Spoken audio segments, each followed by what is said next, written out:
दरम्यान सरकारच्या ड्राफ्टमुळे जरांगेंचं समाधान होईल, मनोज जरांगे पाटील उपोषण मागे घेतील असं प्रसाद लाड यांनी म्हटलंय.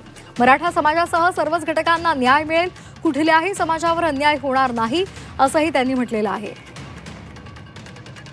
तर प्रसाद लाड यांनी या संदर्भात प्रतिक्रिया दिलेली आहे. मराठा समाजासह सर्वच घटकांना न्याय मिळेल, मात्र कुठल्याही समाजावर अन्याय होणार नाही असंही प्रसाद लाड यांनी स्पष्ट केलंय.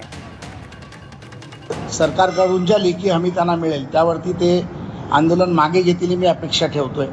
आणि काल दादांना भेटलो, आज बाबांना भेटायला आलो आणि बाबांकडे श्रद्धा आणि सबुरी आणि सर्वांना सुख समृद्धी शांती मिळो हीच ईश्वरचरणी प्रार्थना करतोय. सर्व समाज घटकाला न्याय मिळो, मराठा समाजाला निश्चितपणे न्याय मिळो. त्याचबरोबर ज्या समाजांना वाटतंय की आमच्यावरती अन्याय होईल ते देखील मी बाबांच्या चरणी आपल्याला सांगतोय की कुठल्याही समाजावरती अन्याय होणार नाही ही ग्वाही माननीय मुख्यमंत्र्यांच्या वतीने मी देतो.